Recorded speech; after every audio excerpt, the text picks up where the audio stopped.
మరణాత దేవునికి మహిమ కలుగునుగాక. మోషే ఉపవాస దిన ధ్యానము 11వ రోజు. దైవలక్షణము స్తుతులు చెప్పుకుందాం. నాతో చెప్పండి. దేవా, నీవు పరిశుద్ధుడివై ఉన్నావు. అందుచేత లోకములో పాపమున్నప్పటికీ పరిశుద్ధత కూడా ఉన్నది. వర్షజలములలో కాయలలో పరిశుభ్రత కనబడుచున్నది. మనుషులలో పాపమున్నప్పటికీ పరిశుద్ధత కూడా ఉన్నది. గనుక నీకు నమస్కారములు. దేవా, నీవు శక్తివై ఉన్నావు. కాబట్టి మానవులకు జీవరాశులకు శక్తి ఇచ్చినావు. గనుక వారు నడవగలరు, పనిచేయగలరు. గనుక నీకు మంగళ స్తోత్రములు. దేవా, నీవు సర్వవ్యాప్తివై ఉన్నావు. అందుచేతనే అన్ని చోట్ల నీ ప్రభావము అనగా ప్రేమ, జీవము, పరిశుభ్రత, నీ పని, నీ కాపుదల కనబడుచున్నది. గనుక నీకు నిత్య మంగళ స్తుతులు. దేవా, నీవు నిరాకారుడివై ఉన్నావు. అందుచేతనే పాపులమైన మాకు కనబడని తండ్రివి అయినప్పటికీ దర్శనంలో కొందరికి, స్వప్నములలో కొందరికి కనబడుచున్నావు. గనుక నీకు హృదయపూర్వక వందనములు. దేవా, నీవు స్వతంత్రుడివై ఉన్నావు, స్వేచ్ఛాపరుడివై ఉన్నావు. నీకు ఎవ్వరునూ సలహా నీయనక్కరలేదు. అన్నీయు నీ ఇష్టప్రకారమే చేయగలవు. గనుక నీకు వందనములు. ఆమెన్. సైతాన్ ఎదిరించు సూత్రములు. ప్రారంభ ప్రార్థన. సర్వలోకమును సృష్టించిన తండ్రి అయిన నామములో సర్వలోకమును రక్షించిన రక్షణకర్త అయిన యేసుప్రభు యొక్క నామములో సర్వలోకమును ఆదరించుచు ఆయుత్తపరుచుచున్న పరిశుద్ధాత్మ తండ్రి యొక్క నామములో, త్రియేక దేవుని నామములో, గాలి లోకములో బంధకములో ఉన్న ఓ సాతాను అనుచరులారా, దురాత్మ సమూహములారా, దెయ్యములారా, భూతములారా, పిశాచములారా, మేము మిమ్మును ఎదిరించుచు గద్దించుచున్నాము. గనుక మా ఎదిరింపులు, గద్దింపులు జాగ్రత్తగా ఆలకించుమని త్రియేక దేవుని నామములో మీకు ఆజ్ఞాపించుచున్నాము. సాతాను ఎదిరించుట. ఓ సాతానా, మానవులకు నిన్ను ఎదిరించు సూత్రములు తెలియక నీకు భయపడుచున్నారు. అందుచేత శోధించేటప్పుడు పాపములో పడిపోవుచున్నారు. తల చితికిపోయిన సర్పము యొక్క తోక కదులుచుండుట చూచి చిన్నపిల్లలు భయపడుదురు, కానీ పెద్దవారు భయపడరు. అలాగునే విశ్వాసులు నీ క్రియలు చూచి భయపడరు. నీలో బలము లేదని తెలుసును. నిన్ను మా ప్రభువు జయించినాడు గదా. ఆ జయము మా పక్షముగానున్న జయము.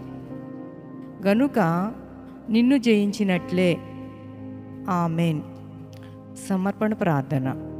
అతి పరిశుద్ధుడైన తండ్రి, నీవు నరజాతి తల్లిదండ్రులను పరిశుద్ధవంతులుగా చేసినప్పటికీ వారు పాపంలో పడిపోవుట వలన వారిని బట్టి మాకందరికీ పాపము ప్రవేశించినది. ఓ తండ్రి, పాపమును విసర్జించుటకు నాలో శక్తిని అమర్చినావు. కానీ పాపము లేకుండా ఉండలేకపోవుచున్నాను. ప్రయత్నించుచున్నాను, పడిపోవుచున్నాను. మరలా నీ ఎదుట ఒప్పుకొనుచున్నాను. సూర్యచంద్ర నక్షత్రముల కాంతి నీ పరిశుద్ధత ఎదుట లోపము కలిగి ఉన్నది, మరియు పరిశుద్ధులైన దేవదూతల పరిశుద్ధత నీ పరిశుద్ధత ఎదుట తక్కువై ఉన్నది. పాపులమైన మేము ఎట్లు నిర్దోషులమై ఉండగలము? నీవు క్షమించుటను బట్టి గాని లేని ఎడలా నేను ఇదివరకే నశించి ఉండవలసినదే. నా ప్రభువా, నా తలంపులోనికి, నా మాటలోనికి, నా ప్రయత్నంలోనికి, నా క్రియలోనికి పాపము ప్రవేశించినప్పుడల్లా విసర్జింప పూనుకుని ఉన్నాను. నీవు సహాయము చేయుదువు. చెడుగు కనపడినప్పుడు, ఓ సైతానా, ఇది నీ పని, నా మీద నీకు ఏ అధికారము లేదు, వెళ్ళిపో అని ఎదిరించుటకు పూనుకున్నాను. నా పాపములు ఎప్పటికప్పుడే నీ ఎదుట ఒప్పుకుని శుభ్రపడుటకు పూనుకున్నాను. ఆమేన్. రాకడ ప్రార్థన. కొందరు అనేకమైన పనులు కల్పించుకుని పనుల్లోనే పడిపోయి ఈదులాడుకునుచు ప్రభు యొక్క రాకడకు మరిచిపోవుదురు. ఇంతలో ఆయన వచ్చి ఎదురు చూచుచు సిద్ధపడిన వారిని తీసుకుని పోవును. పనులు ముగించుకుని తేరి చూచినప్పటికీ రాకడ వచ్చి వెళ్ళిపోవడం కూడా జరుగును. గనుక ప్రతిదినము రాకడ ప్రార్థన, రాకడ వాక్యములు, రాకడ తలంపు కలిగి ఉండకపోయినా రాకడలో ఎత్తబడలేరు. గనుక నిత్యము రాకడ ధ్యానము, రాకడ తలంపు మాలో నుంచమని వేడుకునుచున్నాము తండ్రి. ఆమేన్.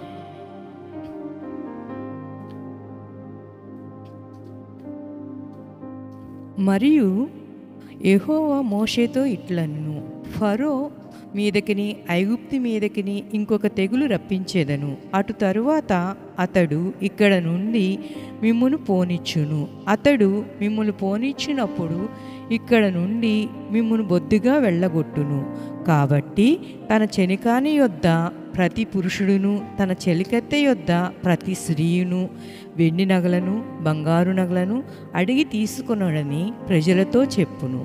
యెహోవా ప్రజల ఎడల ఐగుప్తీయులకు కటాక్షము కలుగచేసెను. అదీగాక ఐగుప్తు దేశములో మోషే అను మనుష్యుడు ఫరో సేవకుల దృష్టికిని ప్రజల దృష్టికిని మిక్కిలి గొప్పవాడాయెను. మోషే ఫరోతో ఇట్లనెను, యెహోవా సెలవిచ్చినదేమనగా, మధ్యరాత్రి నేను ఐగుప్తు దేశంలోనికి బయలు వెళ్ళెదను. అప్పుడు సింహాసనం మీద కూర్చున్న ఫరో తొలిపిల్లల మొదలుకుని తిరగలి విసురుదాని తొలిపిల్ల వరకు ఐగుప్తు దేశమందలి తొలిపిల్లలందరూ చచ్చెదరు. జంతువులలోనూ తొలిపిల్లలన్నీ చచ్చును. అప్పుడు ఐగుప్తు దేశమంతటా మహాఘోష పుట్టును. అట్టి ఘోష అంతకుముందు పుట్టలేదు, అట్టిది ఇక మీదట పుట్టదు. యెహోవా ఐగుప్తీయులను ఇశ్రాయేలీలను వేరుపరచుడని మీకు తెలియబడినట్లు మనుషుల మీద గాని జంతువుల మీద గాని ఇశ్రాయేలీలో ఎవరి మీదనైనను ఒక కుక్కయు తన నాలుక ఆడించదు. అప్పుడు నీ సేవకులైన వీరందరూ నా యొద్దకు వచ్చి నాకు నమస్కారము చేసి, నీవును నన్ను ఆశ్రయించి ఉన్న ఈ ప్రజలందరూ బయలువెళ్ళుడని చెప్పుదురు.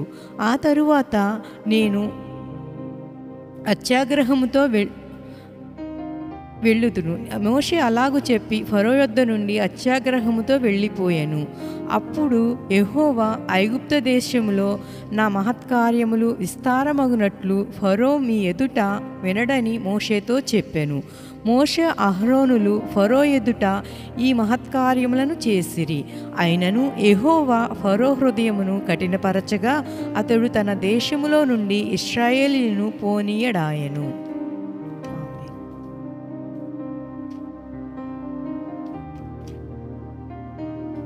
ఫరో కఠినత్వము, దేవుని కృప. ప్రార్థన చేసుకుందాం. తండ్రి, నోటి మాన్యము కలిగిన మోషేను మాట నేర్పరిగా చేసినావు. వందనములు. ప్రాణభీతితో ఎవరి ఎదుట నుండి మోషే పారిపోయినాడో ఆ ఫరోకే ఆయనను దేవునిగా నియమించినావు.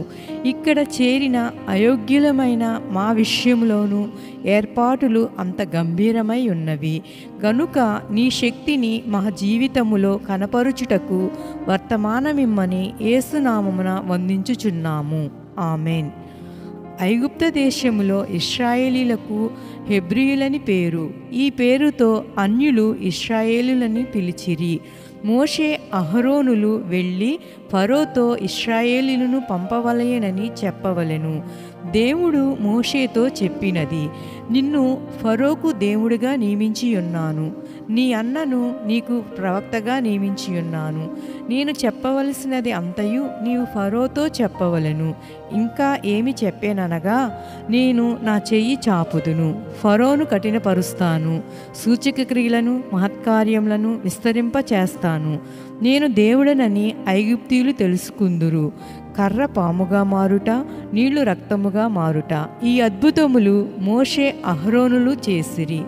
ఐగుప్త మంత్రగాళ్ళు కూడా నేనే దేవుడై ఉన్నానని ఫరో తెలుసుకొనవలెను. ఐగుప్తీయులు తెలుసుకొనవలెను, ఇశ్రాయేలీలు తెలుసుకొనవలెను అనునది దేవుని ఉద్దేశమై ఉన్నది. ఇది వరకు ఐగుప్తీయులను ఫరోయు హెబ్రీయుల దేవుడు అనే మాట వాడుచూ వచ్చిరి. కనుకనే ఆయన ఇక్కడ నేను హెబ్రీయుల దేవుడనే కాదు, నేనే అందరికీ దేవుడై ఉన్నానని బయలుపరిచెను. ఆ ప్రకారమే మోషేతో చెప్పెను. ఇది వరకు ఐగుప్తీయులు మా ఫరో వంటి బలవంతుడు లేడనుకొనుచుండిరి. దేవుడు సర్వశక్తి గలవాడని అన్యులు ఇశ్రాయేలీలు తెలుసుకున్నట్లు ఇప్పుడు సర్వజనులను తెలుసుకొనవలెను. ఫరోకు దేవతలు మొదలైనవి ఉన్నవి, వాటి సంగతులే తెలుసును గనుక దేవుని యొక్క సంగతులు మోషే ఫరోకు తెలియచెప్పెను. కనుక మోషే ఫరోకు దేవుని వలె ఉన్నాడు. మనము అన్యులకు దేవుని వాక్యం బోధించినప్పుడు వారికి మనము ఒక విధముగా దేవుళ్ళుగా కనిపించుదుము.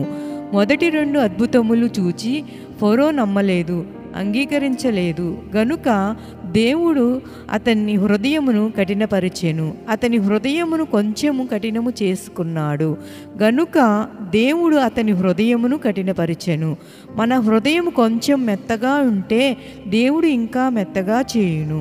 మనం కొంచెము ఫలిస్తే దేవుడు ఇంకా ఫలింపచేయును. ఫరో దేవుని అద్భుతములు చూచే కొలది కఠినమాయెను. ఉదాహరణ, రేగడి మట్టి మీద నీళ్లు పోసిన కొలది బిగుసుకుపోవును.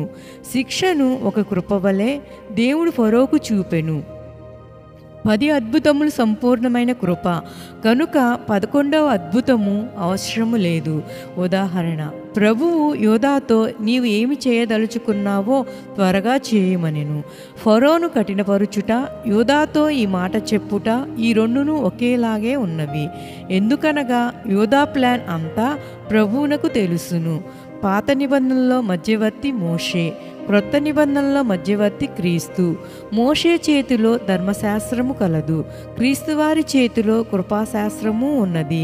మోషే చేతిలో ధర్మశాస్త్రము అంతా కఠినము. మోషే నీళ్లు రక్తముగా చేసెను, క్రీస్తువారు నీళ్లను ద్రాక్షారసముగా చేసెను. కృప రమ్యమైనది, ధర్మశాస్త్రము కఠినమైనది. కృప ద్రాక్షారసము వలె రుచి కలిగినది, ధర్మశాస్త్రము రక్తము వలె భయంకరమైనది, చూచుటకు అసహ్యముగా నుండును. కృప విస్తరించినది, మనము పాపమునందు నిలిచి ఉండరాదని పౌలు చెప్పుచున్నాడు. మోషేది బోధనా ప్రమాణం అనగా న్యాయశాస్త్రం, క్రీస్తువారిది కృపా ప్రమాణం అనగా కృపాశాస్త్రము. దేవుడు మోషేతో దేవుడు తాను చెప్పినది యావత్తూ ఐగుప్తీయులకు ఫరోకు చెప్పమనెను. కనుక మనము ఇతరులకు దైవ కార్యములు పూర్తిగా చెప్పవలెను, మొదటి నుండి చివరి వరకు చెప్పవలెను. దేవుడు ఏం చేస్తాడా అని ఆ పని సైతాను చేయును.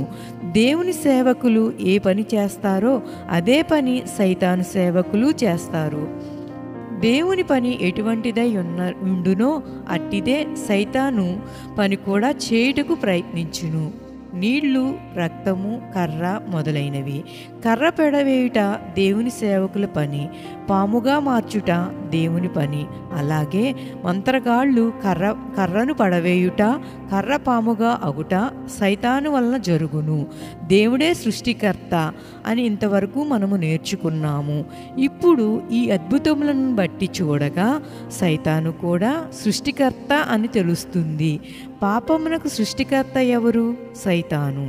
దేవుడు సృజించినప్పుడు పాపము లేదు. సైతాను ఉద్దేశం ఏమంటే దేవుడు చేసిన పనిని నిరసింపచేయుట, ప్రజలను తన తట్టు త్రిప్పుకొనుట. సైతాను కూడా సృష్టించేవాడని ప్రకటనలో ఉన్నది. వాడు దేనికి సృష్టికర్త? పాపమునకు, పాప ఫలితమునకు, అనగా జబ్బు, మరణం, నరకం మొదలైనవి. ఇదంతా చెడుగు. అక్కడ ఐగుప్త మంత్రజ్ఞులు పామును చేయుట చెడుగు కాదు, కానీ వారి ఉద్దేశం చెడుగు అగును. దేవుని ఉద్దేశం తెలుసును గనుక మోషే ఆ పాములను మృంగివేసెను. వస్తువుల్లో తప్పు లేదు, కానీ ఉద్దేశంలో తప్పు కలదు. అలాగే రాళ్లను రొట్టెలు చేసుకోమని సైతాను ప్రభువుతో చెప్పిన మాటల్లో చెడు ఉద్దేశం కలదు, వస్తువులలో కాదు. క్రీస్తు మతము ఒక్కటే, ప్రకటన మతము. యోధా హిందూ మతములు అట్లు కావు. కానీ హిందూ మతములో బ్రహ్మ సమాజము, మరికొన్ని సమాజములు ఇప్పుడు ప్రకటన మతములుగా ఉంటున్నవి. కానీ భక్తిలో తేడా కలదు. దైవశక్తి గొప్పది. ఈ 7వ అధ్యాయములో అదే చూస్తున్నాము. ఈ 7వ అధ్యాయము తాత్పర్యము కనపరిచే అధ్యాయము. దేవుని ప్రణాళిక ఏదనగా మనుషులను రక్షించుట, సాతానును నాశనం చేయుట. వాడు చేసేది దేవుని పని నీరసింప చేయుటకును, సాతాను పనిని గొప్పదిగా కనపరుచుటకును. పిచాచి దేవుని పనిని ఇమిటేట్ చేయును, అనగా అనుకరించును, గాని దాని పనికి గొప్ప తీర్పు వచ్చును. గనుక మన కనుదృష్టి ఎల్లప్పుడూ దేవుని వైపే ఉండవలెను. దీవెన. అలాగూ దేవుని ఉద్దేశములు గ్రహించి దైవ కార్యంలో పాలుపొందు ధన్యత పెండ్లి కుమారుడు మీకు దయచేయునుగాక. ఆమెన్. పరలోక ప్రార్థన. పరలోకమందున్న మా తండ్రి, నీ నామం పరిశుద్ధపరచబడునుగాక, నీ రాజ్యము వచ్చునుగాక, నీ చిత్తము పరలోకమందు నెరవేరుచున్నట్లు భూమి అందును నెరవేరునుగాక. మా అనుదిన ఆహారం నేడు మాకు దయచేయుము. మా ఎడల అపరాధములు చేసిన వారిని మేము క్షమించి ఉన్న ప్రకారము మా అపరాధములను క్షమించుము. మమ్మును శోధనలోనికి తేక కీడు నుండి తప్పించుము.